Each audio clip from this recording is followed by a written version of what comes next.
Hey there, humans. I'm back with another incredible guest, somebody I have had the pleasure of chatting with before on his podcast, the Zero Quit podcast.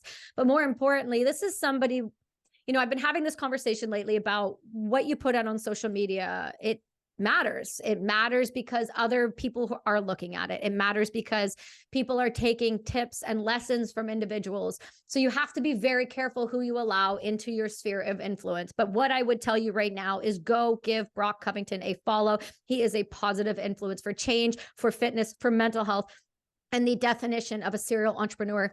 And somebody I'm so grateful to have on the show today. So thanks for being with me, man. Yeah, of course. Excited to chat again. It's been a while. It has been a while. I got to say, your episode with when I got to go on your show, which was such a pleasure, and thank you so much for having me, was so different than what I'm used to, and it was so welcoming. But you think differently, you formulate questions differently than others, and I think it was really quite refreshing, to be honest. Well, a funny note about that, it's something I've reflected to with friends that also do podcasts or social media, was going into your podcast. Like, my takeaway from it was guests like yourself that have been on bigger platforms, right? You've been on Jocko, you've been on Lex Friedman. I found myself initially going with the attitude where I had to compete to some extent, or I felt like I needed to step up my game of questioning. And I think that was a bit of a mistake, as far as I need to kind of lead with my own charge and Mhm. not try to worry about asking the same question or not asking the same question, or having as great of a conversation as one of the better conversationalists that Lex is. And so it was interesting going to that podcast, and I'm happy to hear that you had that experience, because I really try to, and I can't always articulate this perfectly, but I want to with these conversations, because everyone has a podcast, everyone does this stuff, but I'd like to ask questions that get to like the essence or the kernel of people, and ask them things they haven't already been asked. Because you've been on a ton of podcasts, you've talked about your whole military experience and all your takes within that field, and hopefully it was nice to chat about some things outside of that, or talk about your son and these different elements. Well, what I really loved is like I'm completely moving away from military podcasts. Like you won't see me doing a lot of those anymore. I've, done Yeah, my time in that space, and I ultimately don't want to live in the past. And for me, the past is yeah. really where these things happen that I can't change, I can't affect, but I can take the lessons from the past and bring those to the forward and Hmm. help usher in a new path for myself, which now is mindset, resiliency, and discipline, and coaching and psychedelics within that space. And like you said, everyone has a podcast, but let's be perfectly clear on this. Everyone has a podcast. Not everyone should have a podcast. Yeah, That's a reality. yeah, And I'm quite all right with saying that. That includes some of the big people, right? Just because yeah. you're big doesn't mean that you should have a microphone in front of you. But I digress. It's a free world. So Hmm. I want to get into this with you because what I really loved about our conversation was you were different, and you did look at my life as more than just this moment when I was 19 years old. You saw the beauty in all of the struggle. What I really found fascinating about you was your journey to become who you are now. You've grown significantly since you stepped into this space, as well as with your businesses. So let's just start from the beginning. I mean, you have a very creative life. You are a creator in all sense, whether that's in your social media, your video editing, whether it's entrepreneurial creation within your businesses, your gym, whether it's your products. Tell me how you decided you were going to get into long distance running, how you were going to start this gym, how you were just going to go, I'm taking on everything and I'm going to kill it at all of it. Well, it's an interesting question, because you like narrowed it to those different particular achievements, but I think the essence of it, or like the origin of this, I guess, attitude that I carry into all different fields, kind of was just by nature. So it's like people talk about nature nurture. I think it was just my nature growing up to get into all these different things. From a young age, like 6, 7 years old, I was fortunate to have a father who had like a MacBook in the kitchen, and so I was constantly, learning Photoshop and trying to, illegally downloading like different programs, whether it's Final Cut Pro or whatever it is, at like 10, 11 years old, and finding ways and watching tutorials constantly, trying to do like Harry Potter or lightsaber effects, and teaching myself these skills at a really young age. And so I kind of grew up with the attitude that I guess we try and instill in our kids. I'm sure you do in your son, that you can be anything you want. And it's not something my parents specifically push, but it was something I adopted to where, like most kids, you want to be a professional athlete when you grow up. Then next thing I know, when I was like 12, I was like, I want to be a photographer. Then the next year, I was like, I want to do a film director or whatever, all these different things. And so I think I always had that creative urge in me just to create stuff and not worry about the outcomes or the consequences of it. And that enabled me to develop a lot of these skills by accident, rather than by purpose. So a lot of these video editing skills that I've now been able to leverage into something I don't really talk about on my social media platforms because it's quite boring, is edit for real estate agents across the country. And it's something I've done for years now as a primary income driver for a while. And that money would fund a lot of the business ventures that have been successful, but a lot of it started from that. And a lot of the skills that I've been able to garner have been from that natural drive for creativity. And then, so with that in mind, yeah, jumping into the other things, I think I just, well, here, to step back, that attitude is a bit of a blessing and a curse because Mhm. through middle school, through high school, wanting to be all these different things and have this very individualist approach has some consequences. You are more of an outcast. You do get criticized when you want to be creative. So one of like my funnier ventures that I look back on was 12, 13, wanted to be a rapper, right? Who doesn't want to be a rapper at some point in their life? Dude, And thank you. Thank you for making me feel normal right now. yeah, yeah, it's not too late, you could be the Yeah, it next is. Krayshawn or something. Um, so Anywho, so I went for that, obviously, in middle school, high school, got just killed for it. It lasted for like 4 years of just, on and off bullying to different degrees. It wasn't always so like direct, but of course, me growing up in the social media era, it's not as physically intimidating, but more like the emotional, mental thing. It didn't really hit me too much, honestly, at the time. Like I don't complain about it or feel like, I don't have any moments where I go back and I'm like, getting the swirly in the bathroom or anything like that. But it's more so because of that, I think I naturally receded from the public a bit Mhm. and became more of an individual in my approach. And to tie this back to what I was talking about earlier, because I kind of resigned myself from living up to outside expectations or social pressure or social groups and outings, I was able to never really worry about the outside perspective. And so going into, if I say I want to open up a gym, if I want to start a business, if I want to move across the country, I've already kind of thrown my parents' expectations or my peer group's opinions of me out the window. So Mhm. that is usually like the wall for most people is, what is Susie gonna say? What is my mom gonna think if I quit my corporate job and try and start this business that's gonna make like nothing the first few months? I was kind of already able to take away that constraint and just go in with more of a leap of faith. And it's also a little bit easier when you're younger. So I'm not going to negate that too. Like if you already have children, you already have marriage and responsibilities and obligations that are more demanding of you. It's not as easy to just throw caution to the wind and go for it. But that's a little bit of like, I guess, the why that's carried me into the business ventures, but also into running is just this. I kind of told you a little bit before. I think of it as like a mostly a pro, but a bit of a character flaw where I have a lot of interest. And whenever I get into something, I'm kind of like all into it, almost to Mhm. like a fault. Whether it is coffee or running or lifting, I kind of just dive in head first and just see wherever it takes me. Well, I got to be honest with you. I'm going to push back on one of those statements. I don't Yeah. see it as a flaw at all. I see it as a complete superpower that most people on a good day couldn't cultivate even a moment of that hyper focus into a thing or even know what they love enough because they've never done any self inquiry to go, this is something I want to be passionate about. This is Yeah. something that I know I can put my all into. So as much as it may feel like a flaw on parts where you're like, I know I need to be focused on this, but all I care about is this right now. Number one, get your methylation pathways checked. Let's start with that. Number two, if you're having issues with like ADD like behavior, let's have that conversation. I don't know that it is a flaw ever. I think when we're younger, our systems that are put into place currently at this time do not recognize the superpower that it is to be able to hyper focus on topics, discussions, or activities. I think if we Hmm. were to cultivate a better school system around that, we would have literal geniuses popping out of these schools on a regular ongoing basis, rather than just the one person who happened to see that this individual could be really good at one thing and just really fostering the growth of that.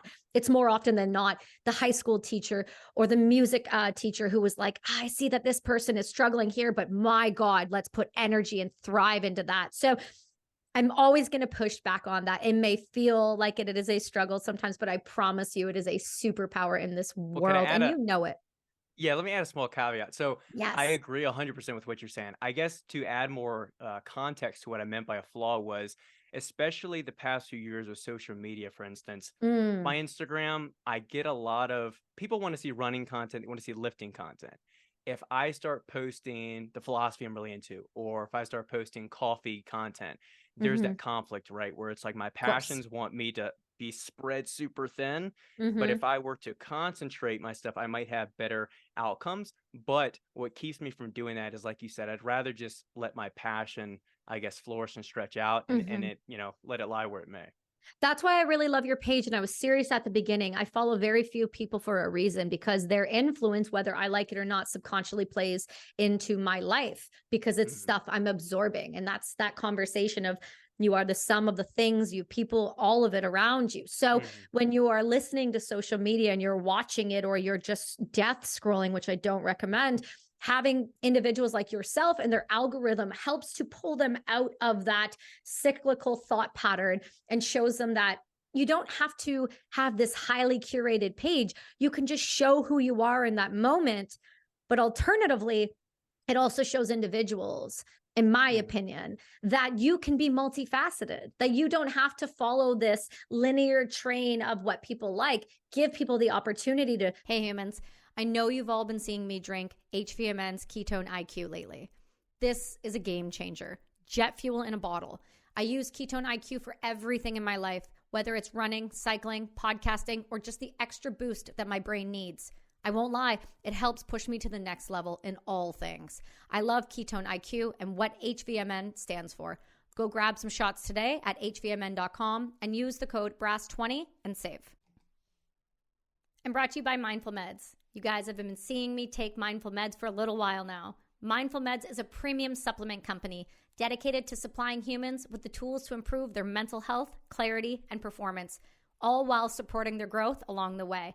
Whether it's the Immunity Blend, Lion's Mane, Inspire, or Voyage, all of their products are clean, tested, consistent, and they've become a huge help in my life.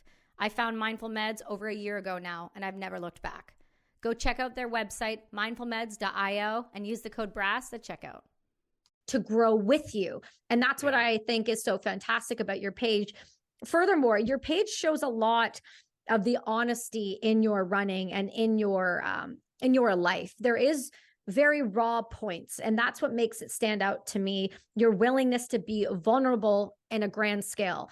So bring me back a little bit. Let's go back a little bit, because you had all of these different ideas to create and to work on these platforms. And for reference, I just started using Final Cut this year. So Mhm. for someone to be able to pick up these incredible tools and utilize them and to learn about them and be genuinely interested in them, what was that like for your parents around you? What was that like when you started dabbling and creating in that fashion? It's kind of interesting. Like I said, my parents, they were very so they were encouraging, but I wouldn't say like they took too much of an interest to say. Like it was more leaning towards positive than neutral. Like my father is he would listen to the rap songs I made, or I would try and show them, hey, look at this video I made, whatever. So they were supportive in that fashion. They never told me not to do it. But I Mm, will say that like it definitely I almost don't like know where it came from, like the entrepreneurial gene. And I say that because both my parents come from some corporate backgrounds. My mother's mostly a teacher, but then later in my life, we kind of got more into the corporate world. My dad was always in kind of the corporate project managing world. And I think, the more you reflect on your childhood, you see where certain traits kind of, or emotions or attitudes originate from. And I think one of those was, of course, the '08 crash, and the stock market and all of that. My dad didn't lose his job that year, but it was soon thereafter as a consequence of it. And there was other times where, I see people just get stepped on in their corporate job, and I see the banality of it. And I think I just subconsciously decided that that wasn't for me. Mm. And I think tying back to your earlier point, people struggle to find passion and find their interest. Where do I find my why? And I don't think a why necessarily exists like inherently within you. It's something you have to seek out through action. And that's a lot why I think I like existentialism as a philosophy, as a movement overall, because it advocates that you materialize yourself, as Sartre says, through action. So like you aren't going to inherently have a purpose. There's no, it's more of a secularized philosophical movement. So they don't have an idea that there's some kind of divine purpose or meaning to life. So what is your meaning of life? That's a common question that Lex often asks at the end of his podcast, right? And I think that it is very much something you derive through action, through your experiences, and it changes a lot. As we talked about, you're changing over time as how you kind of identify yourself, and we grow and evolve as persons, but you do it through action. So to answer your question a little bit, I think it's just I like to get my hands on a bunch of different fields, and it's only by diving into something, whether you have the instant passion or not, that you can kind of find passion through it. So you might start with Final Cut, or you might start reading a certain type of book, or you might start knitting. It could be anything, but you have to start doing something to know that you don't or do like it, and to get to get somewhere. If you just kind of sit back and wait, like one day Amazon delivery is going to come and deliver your next passion, it's not going to really show up. No, absolutely. It takes action and takes movement forward, steps towards changing your life. It's fascinating to me, though, that you were able to switch so frequently and be successful. It seems like, at least from the outside, so often. So you were into bodybuilding. You learned all of the steps that needed to be for bodybuilding. And I heard you say on a podcast, and I actually wrote this down because I was like, I need you to help me understand this sentence. Okay. Are you ready? Bodybuilding can have a healthy balance of body dysmorphia. So that essentially means that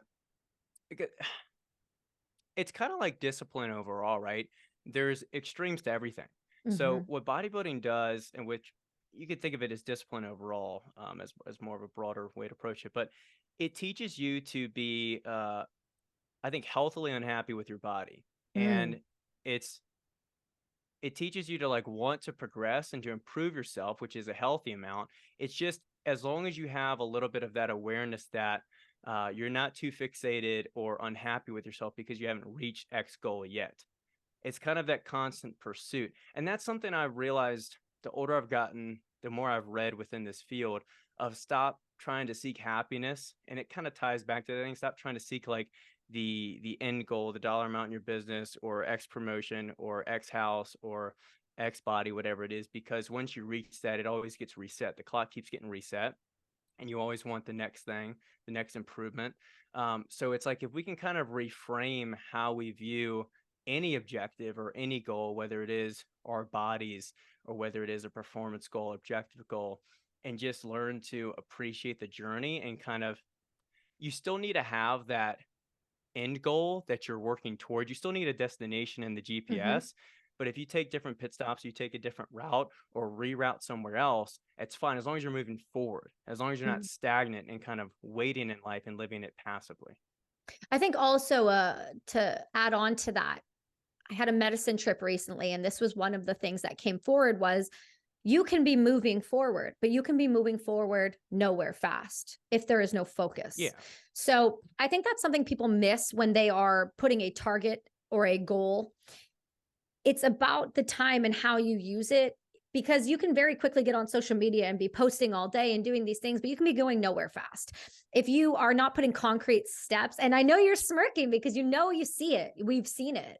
Yeah, I'm just thinking of all the the body hacks and the cold plunges and everything. It's like, okay, but what are you working like towards? Or, right. Like I mean, I do love a good cold plunge. I find from my traumatic brain injury, it's effective, but there are people that use it to cultivate straight content, and that's also just reality, and it's okay to say. I mean, let's be honest with ourselves for 2.5 seconds. When I do a cold plunge with my girlfriend Rebecca and we're both in bikinis, of course it's going to get traction. If a Yeah. dude who is 300 pounds overweight starts his fitness journey and is posting his content and happens to be doing those things, I am more inclined to watch that growth than I am to just watch a female jump in a bikini, because I think Mhm. there's substance to it. And I always applaud people for their willingness to do that. But in saying that, if there aren't concrete steps being put in place outside of the screen, outside when no one's watching, because I think that's one of the biggest things is Mhm. you do a fantastic job of showing us your life without acting as if you are doing it because of the camera. Mhm. Does that make sense? Yeah. Yeah. Yeah. So I want to understand where this need to start curating your content, i.e., how you started to film things when you were building your gym out, how you started to put content in when you were working out. Was that natural? Did people start asking for it? Or did you find that it was a need because you had a tool that you could provide others with?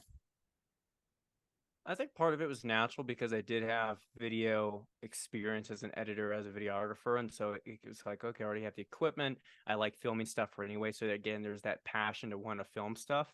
And again, it ties back to like whenever I get into a passion, I want to like jump in and do it. So, Mhm. for example, I get into coffee. I'm like watching endless material on it. I'm like, how can I make the best coffee? Or I get into lifting and I'm like trying to dial in everything perfect, or running. I'm watching that, Courtney Dauwalter or all these different people, right? Trying to dial it in.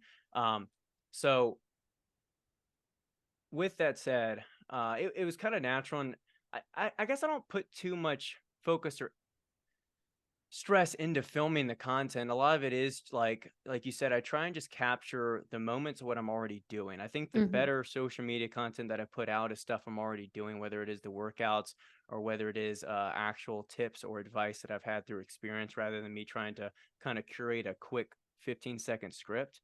And then with the gym, it's a bit of the same way. Like, I filmed all these kind of videos behind the scenes leading up to finding a property, renovating it, getting the equipment, all of that. And part of it was to gain some traction. Part of it was to kind of show, and I think that's a big piece of owning a business, as I'm sure you're familiar with and do yourself, is like trying to share that story rather than Mhm. sell them on a product, sell a story.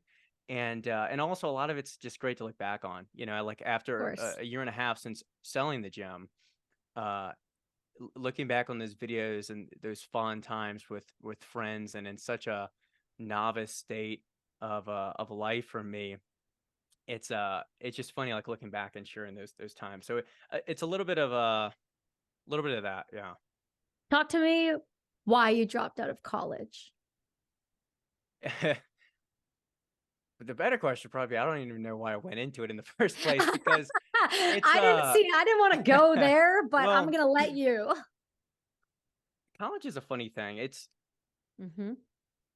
It's losing its relevance, but it's still very relevant for a lot of reasons. So I try not to like generalize too broad that a college is useless, but for a lot of people it is. I went into it. My wife and I both went in with for exercise science degrees, and that's typically the case for most people that are either former athletes, already like into fitness, or trying to go to PT or medical school. But for unless you're going into like PT or medical school or some kind of graduate program, it's pretty pointless to go in for an exercise science degree, primarily because most of those people graduate and then become personal trainers. Well, you can Mm. already be a personal trainer once you turn 18 and take the class and the course, which I did in the second semester of my senior in high school. I went ahead and got that. So I was already personal training before I even started my first semester in college. And I quickly realized that like this was, my original plan was to graduate, which I would have done about like a year ago, and Oh, then be a, geez. yeah, young and over here. So give me Huh? right here. So it was going to be like a PE teacher or something like that, and then personal trainer on the side, save up money for the gym. Obviously, I was able to accelerate that because working as a freelance video editor on the side. So again, by developing these skills, you can kind of carry them into everything, and leverage them. I quickly realized, like a year in, I was able to build up a big clientele of real estate agents, and I was like, wait a minute. I'm making way more money doing this, and I'm only doing like part-time in between homework and classes and personal training clients. I was like, what if I just kind of committed to this because this degree is kind of pointless. I don't need the debt, and it's just kind of a waste of time. I talked to my parents, and my dad was like, "No, this is stupid. Like, it's not gonna, it's not consistent. You need a degree, right?" That kind of, I don't want to call it boomer mindset, but traditional mindset of you need a college, you need like you need security, you need like the guaranteed Mhm. job, get all that done. And so I don't really want to do it, but I was like, I'll give it one more semester. Fortunately, I was already kind of on my way out the door, definitely gonna drop in that second semester. But then 2020 happened, so Mm. that of course shifted everything. Classes went online, and I already had like one foot out the door, so I was able to drop out from there, and then kind of just didn't look back. I was, the funny thing with the work that I do with editing videos for real estate agents, once everything went online, it really only heightened my business and the need for me. So I was able to kind of carry that into the pandemic, and then just went forward with the gym a couple months into the pandemic, and that fortunately worked out as well. Well, let's discuss that. So you decided at a young age you were going to drop out of college, and during one of the arguably most difficult times for most people's career lives and business, said you were like, I want to get a lease and open a Yeah. gym where there weren't allowed for gyms to be open, and you also weren't supposed to leave your home. So please talk me through this mind. Yeah, so a little bit of context. This was in Virginia where I grew up and where I opened the gym. And at that time, uh, probably by the time we started looking for a lease, which was around May, gyms were still closed for a few weeks. I think they opened up in June, if I remember correctly. Okay. So gyms were opening up, but they were limited capacity. They were, mask, check your temperature at the front door, all that nonsense that we now know is verifiably nonsense. And and so, but I had been planning to open up a gym for a while, and I didn't quite have all the money saved up that I wanted to yet. Because I didn't. There's probably better ways to do it with loans, but I wanted to do it without a loan. So all the Mm, money that we funded into the gym was raised by me and dumped in there, and I didn't have enough though, is what I was getting at yet. But I was like, I saw some other gym was thinking about opening up too. It kind of put pressure to me to like act now. Like, hey, you're thinking about doing this in a few years. There's no perfect time. So started looking at properties, and this is the biggest takeaway I had from the gym was acknowledging and being okay that you know nothing, and don't let that kind of be the limiting factor from you starting a business or whatever. It's okay to kind of go in with a bunch of ignorance and you like learn through the process, learn through your mistakes. And I say that because going into a lease, like I had no clue what lease rates were looking like, how these deals worked, how they were negotiated. I didn't know anything about owning a business. I didn't have any business experience, but I had the passion, I had the commitment, I had the funds. And so we started looking at properties, and that was a bit of a wake up call because it's like, up until then, it's all happy go lucky. You're like, oh, I got the gym idea. It's going to be sick. I know what equipment I'm going to want. We got the money. My wife and I were, girlfriend at the time, we're pretty known in like the community of our area. We're like, oh, these friends will come to the gym. It'll be great. Until you get turned down over and over from different lease offices, not only because gyms aren't really open, but two, this is at the time a 20-year-old kid trying to sign like a multi-year lease that is, amounts to, 200, 300,000 plus dollars in total. And then on top of that, we don't know where the pandemic's headed. So like, mm, if there's a, second, third wave, whatever's coming, they don't know if people are if the gyms are going to fully reopen, if they'll close again, if people are going to actually ever want to go back to an in-person gym. Turns out they definitely do. Working at home.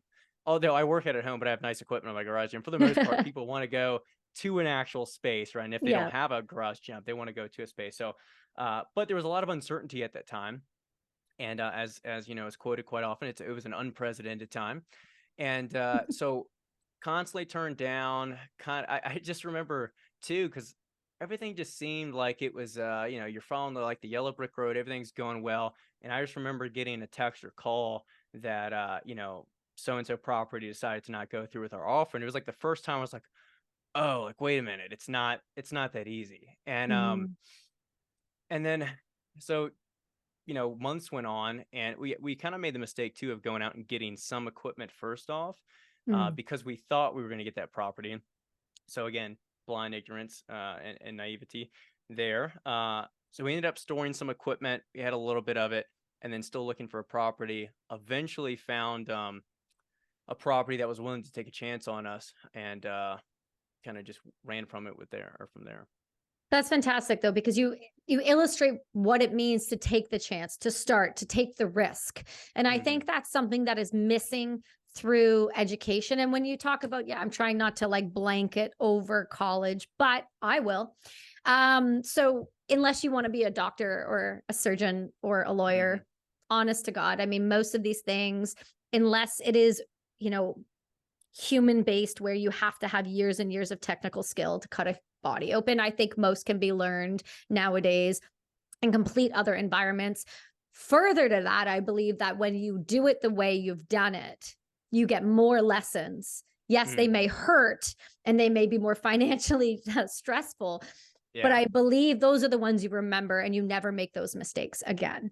And so I see college as a great. It's a paper on the wall. You've spent time, you know how to memorize and you can take tests. That's fantastic. But more and more, especially in going into 2024, colleges and universities, in my opinion, feel like they are more of a systematic, slow drip brainwash than they are anything positive, except for if you can find a positive group to be around of individuals that help you navigate through that, whether that's Hmm. transitioning from service or transitioning into a new career. But I do believe it is more often than not a lovely way to put individuals into high amounts of debt. I digress. Your work now has seemed to evolve pretty rapidly since 2020. You are a fairly young, svelte individual who has tons of energy, as the young ones do. And Hmm. you have changed professions already several times, whether that's doing them in conjunction with others or it's doing them separately and completely on their own. So you Hmm. sold your gym ultimately. Talk to me about the decision to do that, because you've gone from, I'm going to put my all into this, I'm going to literally go against the grain in every way possible after creating something successful, and then I'm going to walk away from it. So tell me Hmm. what that decision making process looked like. I think the origin of it ties back to something you touched on earlier, is having that inwardness and self awareness to understand what you want your life to be and what direction you want to go. And I say that because owning the gym, I enjoyed it. I loved it. It was my place every single morning, 365. I think I missed 2 days the entire time owning it, of not waking up and getting there at 5 a.m. to, unlock the door. And it's a great experience. I have so many memories and fond memories I look back on, and all of that, and stay in touch with a number of people. But I realized that expanding this gym, owning it for 20, 30 years, making this some kind of career for me, I didn't want that. And Mm, thinking about the word I just said, career, I don't think I want any career.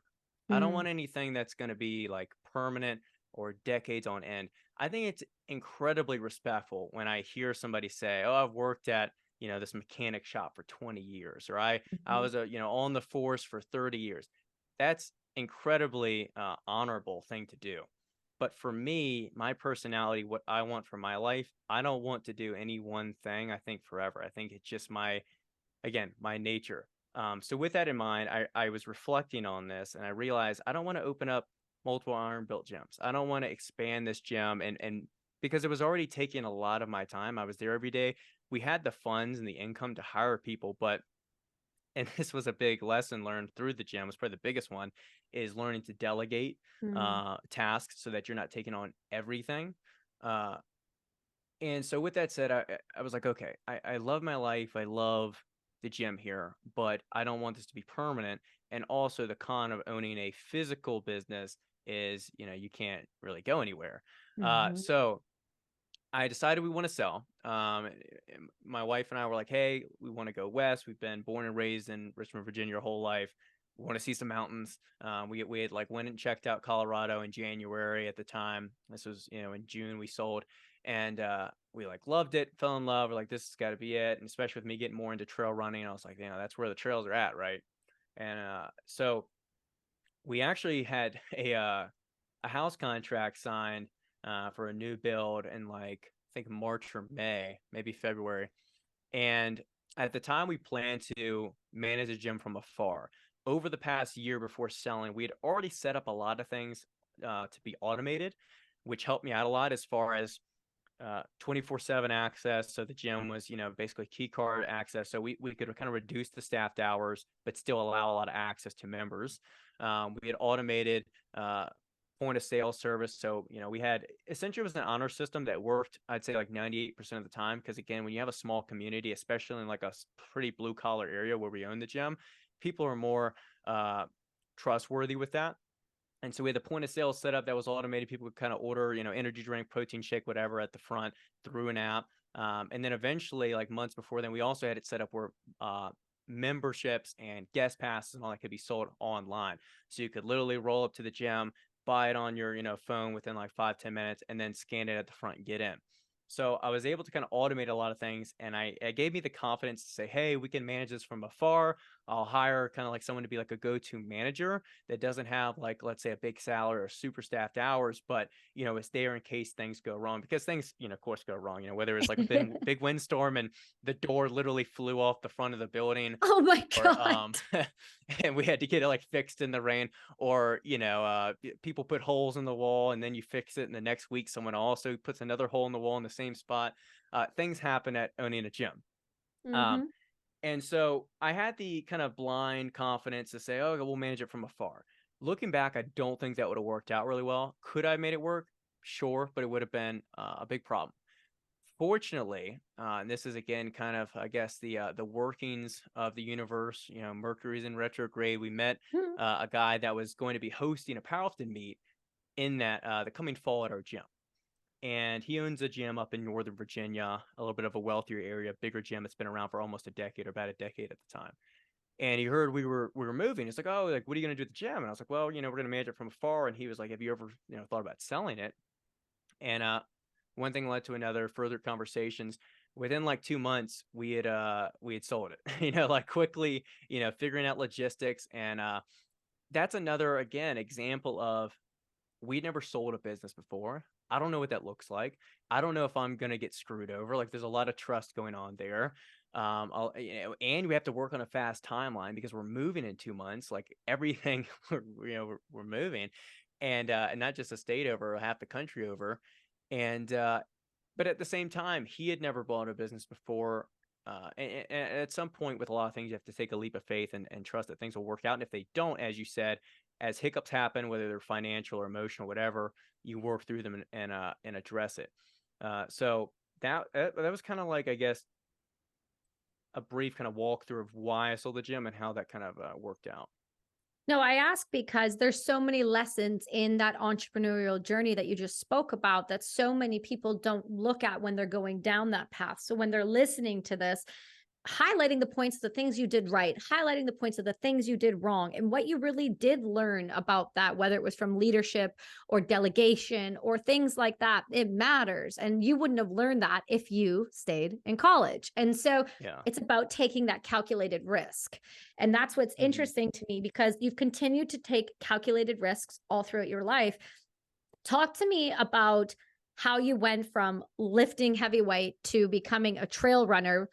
And all I can picture as I'm saying that is this meme on Instagram where this woman looks at the guy and he stopped on the road and she goes, "Don't do it."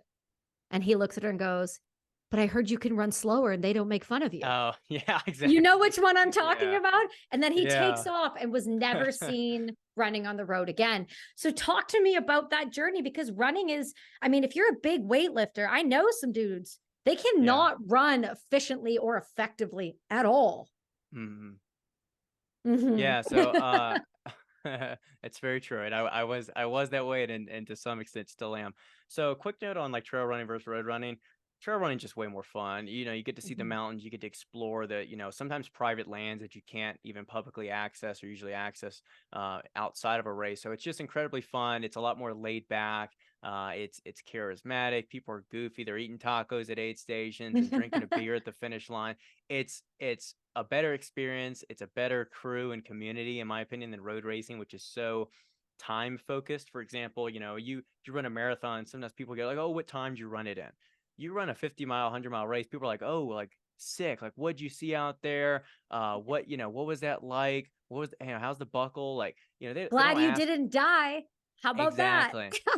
Exactly. So why I got into it, I I kind of don't even really remember too much. I think because the pandemic, I started running a little bit more than I was. So before I used to do cardio here and there for bodybuilding, as you mentioned. It's obviously, you low intensity cardio, burn some calories, get cut, get lean, all of that.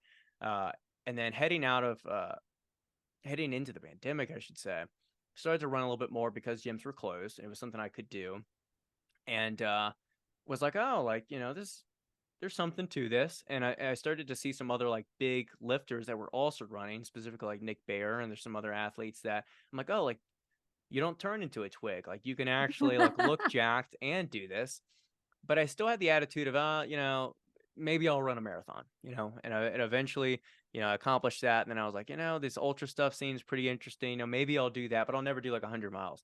And it's a bit of a gateway drug. You go down the rabbit hole and go from there. But I think a better answer to a question that maybe underlies your original question is like, what is it about like running that drew me in versus lifting? And I still do both, pretty much like 50-50. Still lift 6 days a week, run about 5 right now. And running does something for me like mentally and emotionally that lifting doesn't.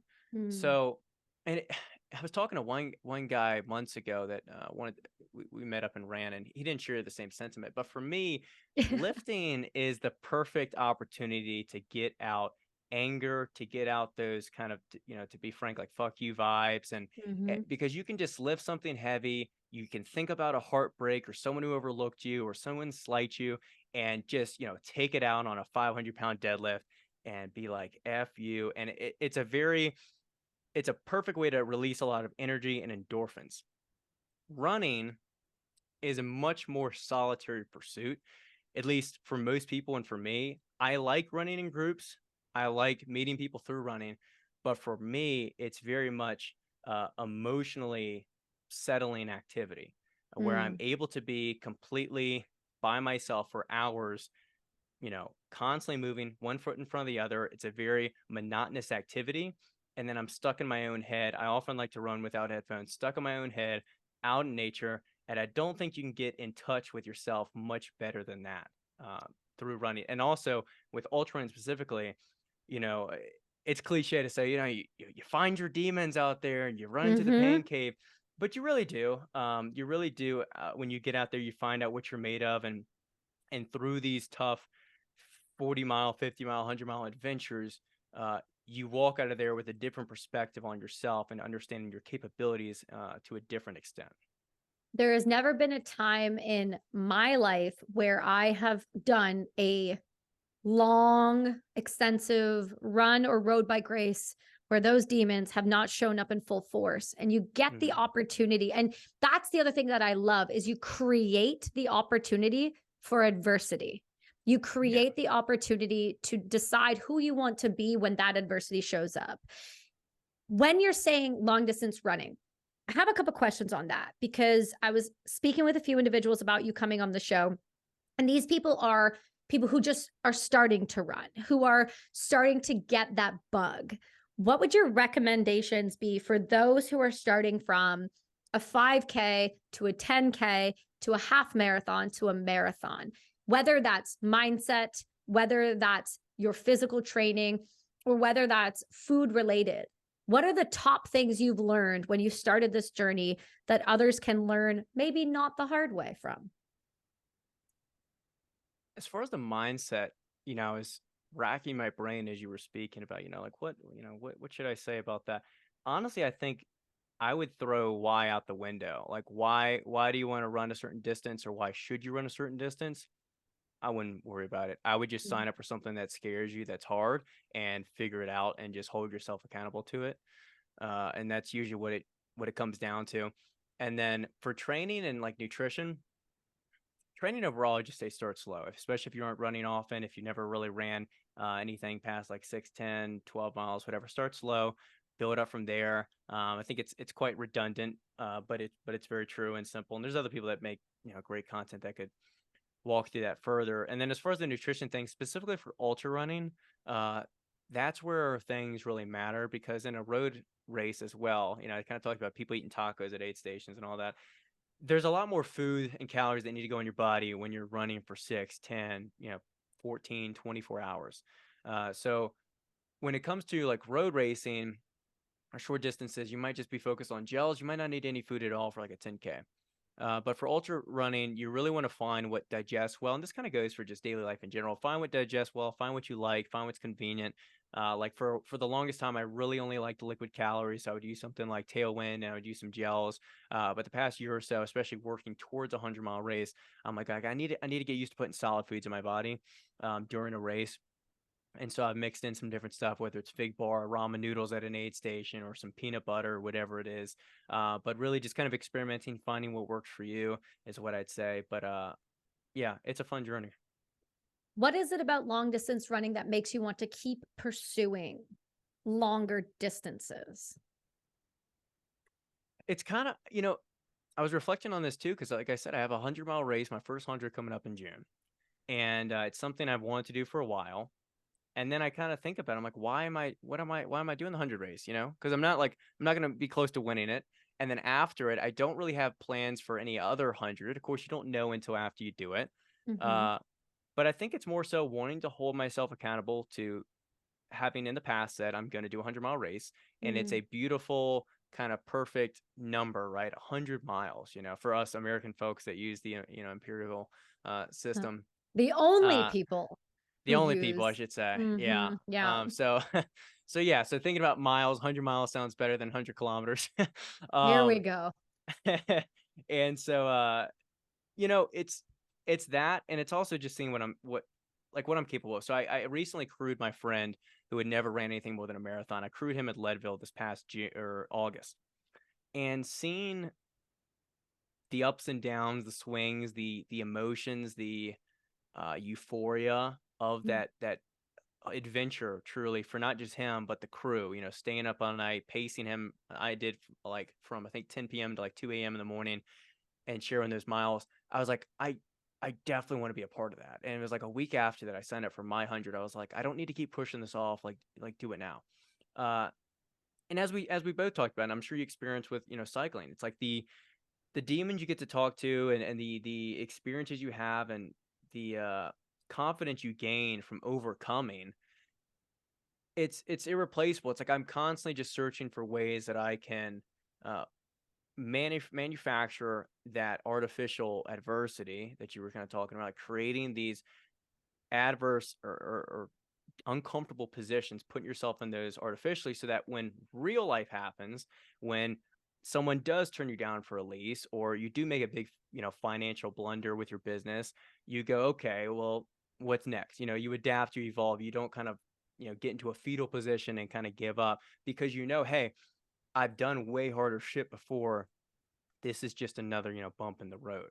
Mm-hmm. And I think that's what the the thing about any physical strenuous activity, even individuals who do professions where they're sitting and it is psychologically taxing, I believe there Mhm. is a purpose behind all of this. And I can't help but think that it is just going to continuously make you a better person, whether that's individually, family oriented, community related. I believe that there Mhm. is a strength in that. In kind of saying these things, I've watched since the moment I got to know you. I've been creeping from afar, and I've seen a development change in something. And I would like to discuss this. You mentioned prior at the beginning of the episode talking about existentialism, Mhm. philosophy, and really putting in the work to not just be somebody who listens to Ryan Holiday, to somebody who gets beautiful quotes. You're really diving into the difficulty of these reads. So, talk to me about the drive to be more intellectual, not just for conversational sake on your podcast Zero Quit, which I do recommend people go listen to. It is just chocked full of incredible individuals. But what spurred that on? Ooh, deep thoughts. So to your, yeah, well, I'm trying to. Well, funny mantra I try and remind myself on these podcasts, and I think you're the same way. Like, we're very energetic, want to get talking, get rambling, but I have to remind myself, like, slow down. Like, there's no rush to a conversation. Hmm. Like, empty space is okay. Uh, I think my desire for it. One thing that's interesting too is that passions aren't. They come at different periods of your life. So, for example, if I try to read the stuff I do now, maybe 2, 3 years ago, no, not feeling it, not interested. But things come at different points of your life. I kind of describe it in an analogy as far as, when you're a kid, broccoli sucks, asparagus, blah, I don't want it. But when you're older, you're like, oh, this is great. I love asparagus. I love Brussels sprouts. So it's a bit that with certain things that, you may not be into running now. You may not be into whatever it is, but later in life, you might be. So I got into these books a little bit from, I think they just have that air of prestige and like a bit of uh esoteric feel, right? Like, oh, if you can understand these, like you'll kind of feel intelligent or seem intelligent. So there's a little bit of that attitude going into it. But as your point, a lot of people get into philosophy more broadly. They read Ryan Holiday, they read Meditations as like the most like shared book, and it's a phenomenal book. I love it. Stoicism's great. It's probably one of the most practical philosophical genres or movements that I could recommend to someone. But at the same time, people just share quotes, and it's like, what is the point of reading this stuff at all if you're just going to share kind of these like quip or clever remarks and have nothing to follow it up? Mm. I even told my wife, I'm like, these people like post these things in their story, but they add nothing to it. And not that you Mm. always have to, but it's something I try and do through my Instagram or my writing in general. Is like, okay, I can take this, I can say this is a profound statement, but what is my own interpretation of it? And like, be Mm. someone who adds to something, not just like recites things. Because there's so many people, right, that watch Joe Rogan religiously and then just recite all these facts, or Huberman. And then, you ask them, okay, well, what's your opinion about it? And they're like dumbfounded. They've never thought deeper They about never the thought deeper, actual conversation. Yeah. which ties me to why I read it in general. Despite my wife thinking it's the most boring, mundane thing to read, is it teaches me to think. It gives me the tools to try and analyze and examine life, culture, politics under a broader lens. And even I was thinking this morning, as silly as it sounds, I bought a dictionary like a few months ago. And you might be like, why'd you buy a dictionary? Like, you can just look up anything on your phone. Mm-mm. But having a physical dictionary, one, it takes you away from your device.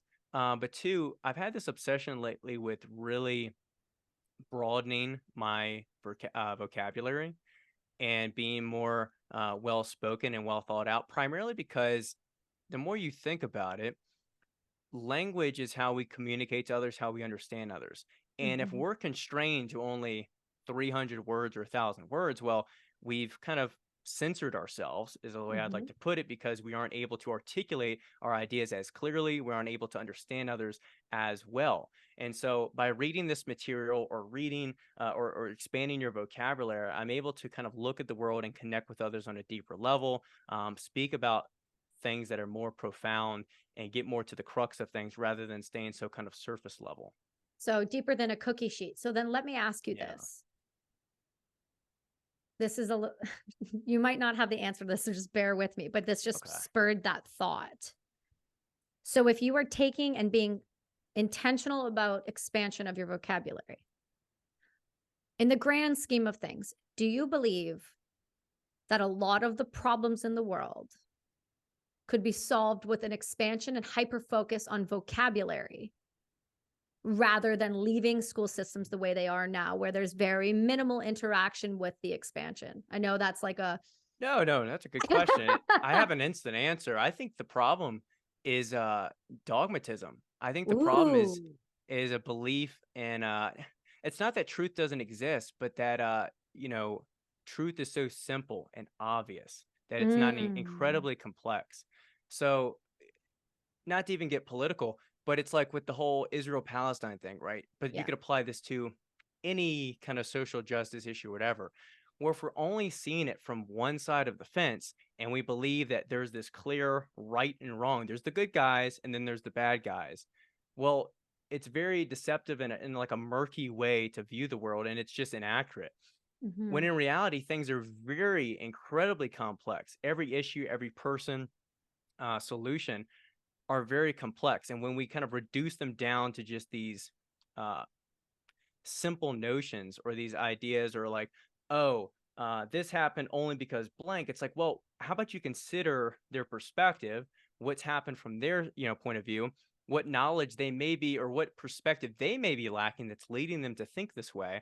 So I think it's a lack of understanding, not from simply vocabulary, but from an awareness of perspective and eliminating dogmas and any absolutism, or any kind of certainty, and that's something I've really tried to do a better job of. I told my friend about this lately, is a lot of my maturity over the past year has come from an acknowledgement that just because something is incredibly powerful or helpful or beneficial to me doesn't mean it's for everybody, and that someone who Mm. doesn't do it isn't, stupid or ignorant or wrong for not doing it. So like, just because cold plunges are really helpful for us, if someone doesn't do it or it's not helpful for them, it's not that that's wrong. I'm not going to Mm. go to them and say, well, no, objectively, it's supposed to be right for you. Maybe it's not for them. Mhm. Maybe it doesn't actually help them to wake up early or XYZ. So I mean, it's a simple example, but I think just getting away from these like certainties that we kind of tie ourselves and our identity to, and just examining that things and acknowledging that things are a lot more complex than they seem on the surface, and that they can't be explained in like a 240 character tweet. And I couldn't agree with you more. I think it's for me, it's less that it's not objectively for that individual. It's more of what happens around that individual when you're not doing what the rest of the world tells you you should be doing. And what Hmm. happens with that? I feel like a lot of things could be solved with extensive forced communication. And that comes back to the vocabulary expansion, because if there are Hmm. communications that are happening and people just do not have the words to describe the feeling or to describe what that situation looks like I'll give you an example. I was having a conversation with somebody about something in my book, and they said, you do a good job of setting a scene. And I said, because people don't know how to set scenes in the sense that they're going to feel all of the emotions, all of the senses. And the example I'm giving is people are so quick to say, go carpet bomb Palestine. Hmm. Okay. So people are so quick to run out into the streets and say, go to war. Hmm.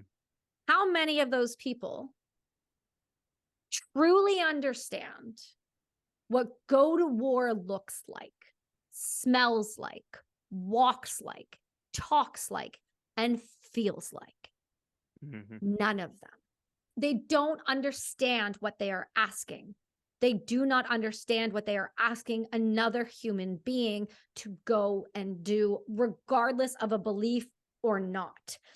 And I believe we fail our society when we do not give them the tools to think, but we Yeah. only give them the tools to memorize, to reverberate, to marry to ideas. They do not know how to question themselves, what their thoughts are, why they're thinking Hmm. those thoughts, and how it affects those around them.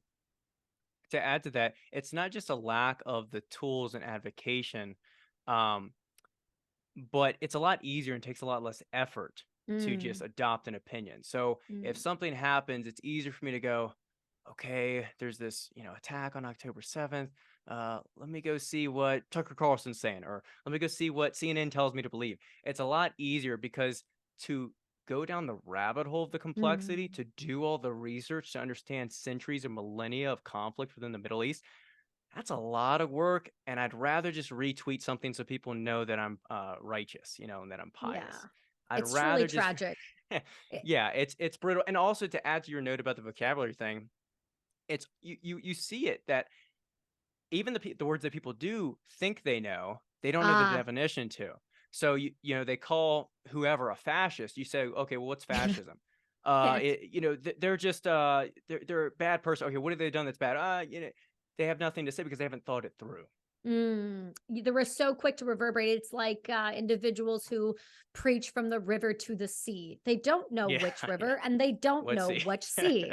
So to Yeah. me, it's just this constant it feels constant lately, and maybe that's just me, but it is just from one topic to another. It is the same individuals having the same opinions, just Hmm. on a different situation, that they have no idea the true complexities or the history behind it. Somebody that does a great job in describing, explaining, and breaking down, if people are listening and want to understand more about the Palestinian Israeli war, Dave Smith is doing a great I was about job to say right Dave now. Smith. Yeah. Right? He's been Dave my Smith, go-to for that. Yeah. he just put an incredible series he's releasing on his show, on his individual show. Oh, what is it called? It's not the problem. Do you remember the show Dave Smith's, It's like, something like that. I usually yeah, just like, follow his tweets and he's been on a few podcasts. Yeah. yeah, so he has been releasing himself, though, a breakdown, and I think he's done a fantastic job of looking objectively while being a Jewish individual, but looking Hmm. truly objectively at both. So I digress, but that is somebody, if you guys are interested in that topic, I would highly recommend going to listen to. But in saying Yeah. that, with all of this reading you're doing, what have you found has been the most profound result over this past couple of years of doing that self inquiry and using existentialism and philosophy? What have you found that has changed your life and taught you about yourself? Otherwise, you wouldn't have known. It's kind of quite hard. It's not a bad question, but sometimes it's just you have to ask like broader and then can kind of dig in deeper. I think it probably My would be apologies. We'll do no, that next no, time on your show. it's completely fine. I think maybe a good answer would be that it goes back to Socrates. It's like I know that I know nothing. Mm, It's that admittance of ignorance. It's again refusing to try and seek like or declare, I should say, certainties. mm. And so always having that open mind, not to not have opinions, not to have your values and all of that, but think through them as we discussed. Have clear values, have reasons for them. So leverage that rationality, leverage your capacity for reason and that uh, you know, that organ we have for conscious thought. And but also be open that you are wrong, and when you are wrong, shift and adjust from there. And existentialism overall is, I think, a great resource that everyone who loves Stoicism actually loves existentialism. They just haven't read it. And what I mean Mm. is, Stoicism teaches people things that are very kind of cool to throw up on Instagram as far as discipline and perseverance and live according to nature. But what they don't really realize, and this is where Ryan Holiday has actually kind of modified or modernized Stoicism, is Stoicism, as one of their main principles, is to live in accordance with nature. It is a belief that amor fati, right? They preach that a lot. Well, what does that mean, fate? Well, it means that you're fated to be X, Y, Z. Well, what have we been talking about this whole podcast? Well, that you can be whoever you want to be, that you should enact your free will, that you should materialize yourself through action. As Sartre kind of puts it, existence precedes our essence. So we're not inherently going to be X, we materialize ourselves. So really, stoicism would have you stay in your exact kind of position and let nature take its course. At least that's generally, very broadly, what it would advocate for. Whereas existentialism would say, hey, there is no inherent meaning to life, to the world. As Camus describes it, it is an absurd world. We kind of attach all these meanings to things like, oh, I got to go to my work, I got to pay this bill. When in reality, it's like we just make these abstract, fictitious like meanings and tie them to things because they're useful for social context. But in reality, and what's useful through existentialism is that it's not that life is meaningless, but that we derive meaning through the relationships, through the things that we pursue, through the pursuit itself, specifically. So it's something I've already hashed out earlier on here, so I don't want to sound too repetitive, but focusing on that journey, always pursuing things. You don't need to know the why or the reason. You don't even need to have reason tied to why you pursue a 100-mile race, why you do this or do that. But as long as you're in the pursuit of growth and progress and self-improvement, self-development, you're going to be happy with where your life is headed. I think you couldn't have nailed that more. I think most people want to understand why they do what they do. They just do not have a starting point to Hmm. fully dive in to what it means to exist and to be doing the things that we're doing, and creating, like you said, this framework around our life. Most people listen to the podcast because they don't know which books to go to. Most people listens to the podcast because they don't have those around them that can have intellectual conversations that hold weight. So there is I believe, a natural form of stunting that happens depending on who your community is. Because if you are evolving and you are doing all this deep work, because that's truly what this is, right? It's that Yeah. self deep work while using these tools. If you are doing all of this, you can, without realizing it, naturally move yourself out of that group of people. And then there's that lonely space where you're now moving into the next space, which you haven't quite broken into yet, but you're starting to dip toes into. And I have seen that in entrepreneurship. I've seen that in podcast world. I've seen that in everything I do. There are levels to each thing, but not everyone can go with you on those journeys. So it can get quite lonely without even realizing you're doing it. So in saying that, have you experienced moments of that loneliness growth that comes with the change and work? Yeah, it's funny when you mentioned that. I was like, man, I wish I could have just like recite from I'd written, I don't know, a paragraph or two in my journal about this months ago.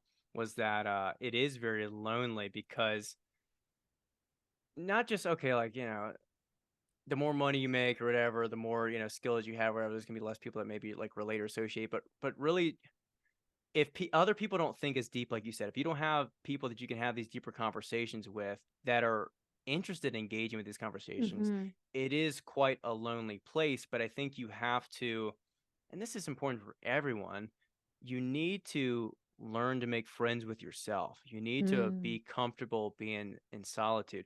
I read this recently, and one of the strangest, fascinating, better books I have on my shelf. It's called The Book of Disquiet by Fernando Pessoa. He's a Portuguese writer from the early 1900s. And he has this one section where he says, the man who can't find like peace and solitude is a slave because he's dependent on other people for his own happiness. But the person who is at peace with themselves, we are relying upon others to achieve that solitude, right? Like if we want to go live Mm. off in the woods by ourselves, we still need financial means to do so. So Mm-hmm. we're still a slave and relying upon others to achieve that solitary state. Um, all that to say, although that kind of sounds like, well, you're, I guess, doomed either way. All that to say is you need to find comfort in alone time. I think people don't spend enough alone time. I have a podcast on this to plug myself, and I've written about it too a little bit of, people just don't spend time in quiet places by themselves away from things. There's always background noise. Let me put on white noise. Let me, Mm. turn on the TV. I'm bored. What should I do? Let me get, death scroll as you described it. How about you just kind of sit in a room with nothing to do? And this is what running does a lot for me. Sit in a room and just think. You don't have to think about any particular thing. This is a lot what like, people do with meditation, right? Like just let your thoughts come in and out. But people just don't do that enough. They're constantly have to fill their time like there's some rush to do things. And Mm-hmm. that's again, I'm a huge proponent of pushing productivity. I am it to a fault. I'm a bit of a workaholic, inheriting that from my dad. But at the same time, you need time alone. Even if you don't want it, you Mm. need it.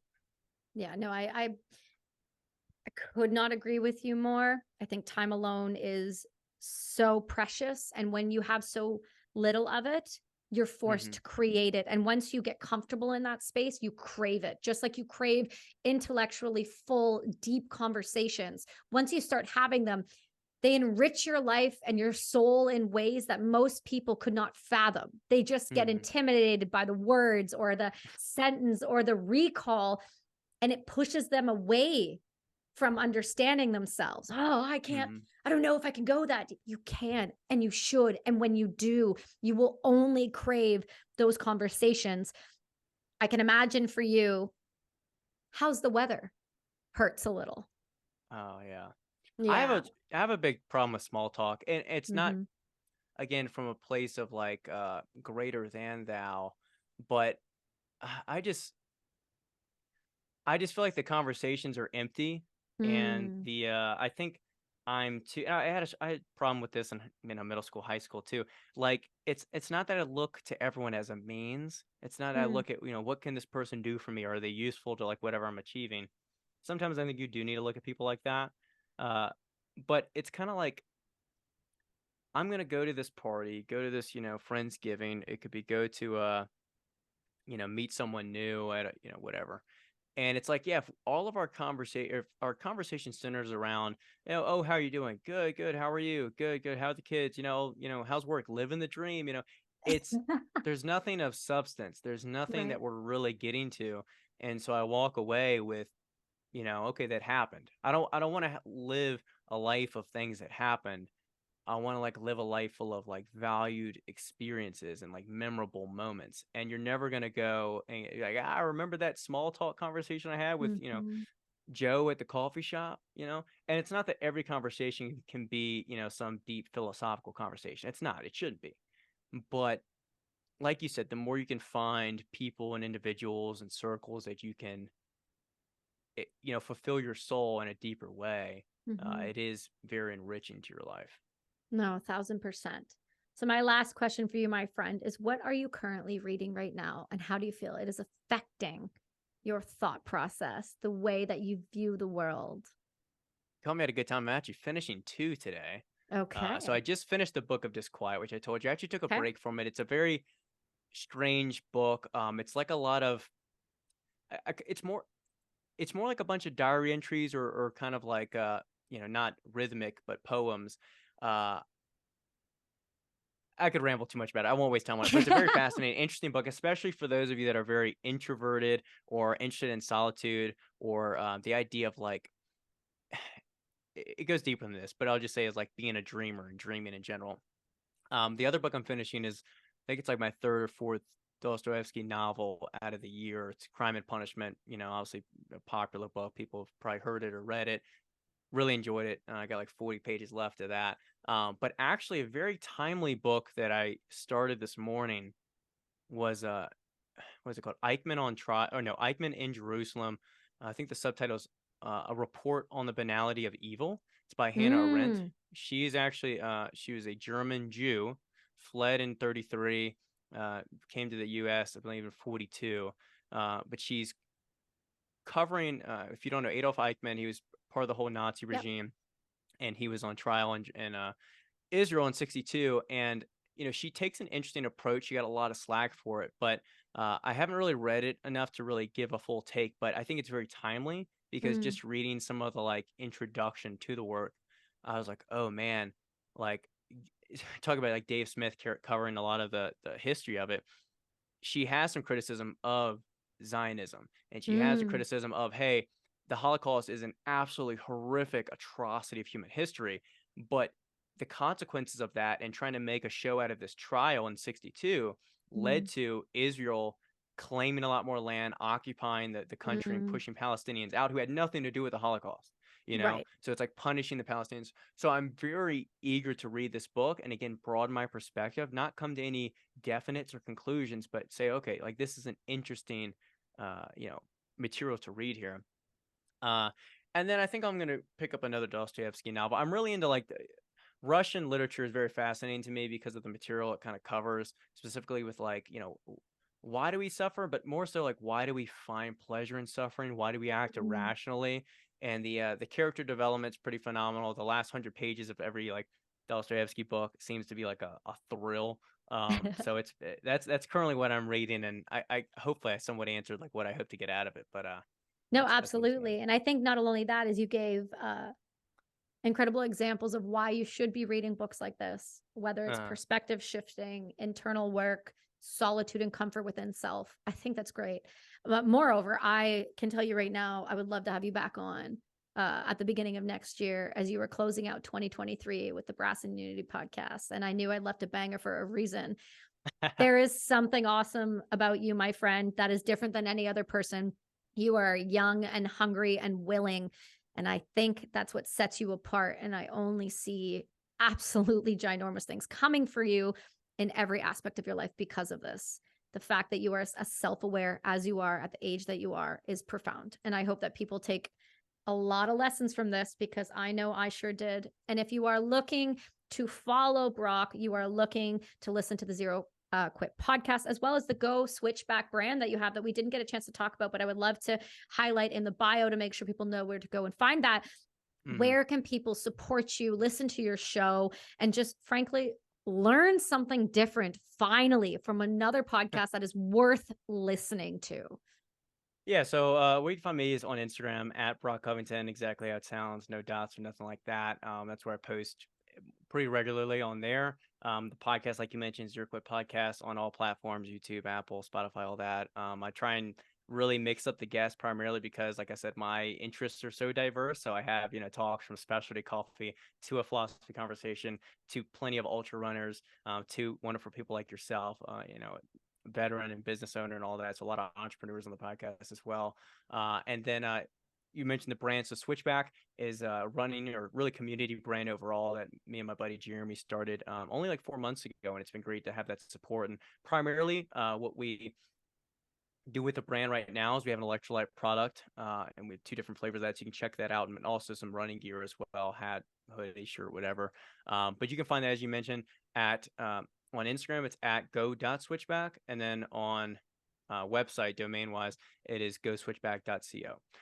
But yeah, that's where you can find me, support me, and all of that. And really appreciate it, Kelsey, having this conversation. It was a fun one, and I look forward to doing it again. Yeah, absolutely, man. We'll put everything in the bio. That's it for us this week. You stick with me. We'll see y'all next week.